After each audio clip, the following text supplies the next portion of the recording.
Today we're going to talk about setting goals instead of resolutions for the new year, and I'm going to give you an activity to do that can last all year long on Mental Health Minute with Kim.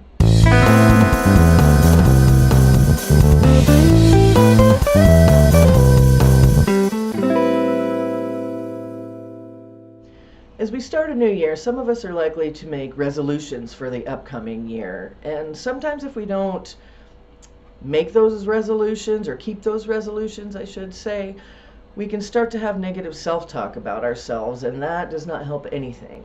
So what we're going to do this year is reframe making resolutions. We aren't going to call them resolutions. We're going to call them goals. And there's an excellent way to set goals that can really help you meet those goals, and it's called SMART goal setting. SMART stands for specific, measurable, achievable, realistic, and timely. So let's say that I set the goal of I want to lose weight in 2019. That's not very specific. It might be measurable if I look at the scales and see if I've lost any weight. Not very achievable in that I don't have a specific goal weight in mind. Not very realistic, and not very timely, because it's the whole year that I say I want to lose the weight. So if we break that goal down, specifically, I might say I want to lose 10 pounds in 2019. That's pretty specific. Measurable, we can measure the weight loss through weighing ourselves on the scales, or if we have a drop in our clothes size, that can measure if we've lost any weight as well, because sometimes the scales don't really show us how much we've lost.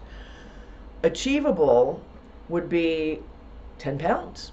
If I say I want to lose 50 or 60 pounds, that's pretty big. We start small with, say, 10 pounds, and then once we meet that goal, we can go for another 10 pounds.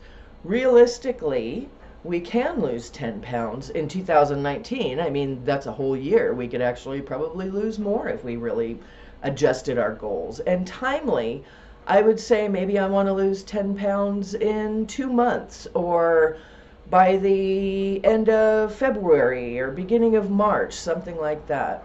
So we have to set realistic goals for ourselves.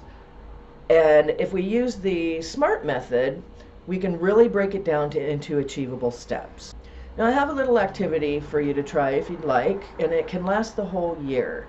What you do is you take a container. It can be a box, a Tupperware bowl, a bag, any kind of bowl, anything that you can put something into. And ideally, you would do this activity every day, but sometimes I know we get busy and it might not be feasible every day. So maybe once a week, at the very least once a month. And when you have a positive thing happen or a good thing happen, write it down and fold it up and put it in that container.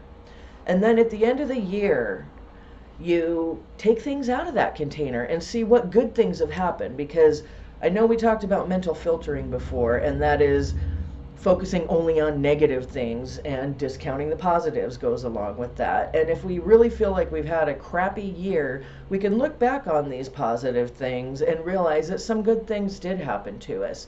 And you could do it more than once a day. You could do it any time that anything good happens, and just put it in there. And you don't even really have to wait until the end of the year. If you're just having a bad day, pick out one of those pieces of paper, or 2 or 3, and read them, and then you'll see that some good things are happening, and we're retraining our brain to think about positive things that are happening even during negative times.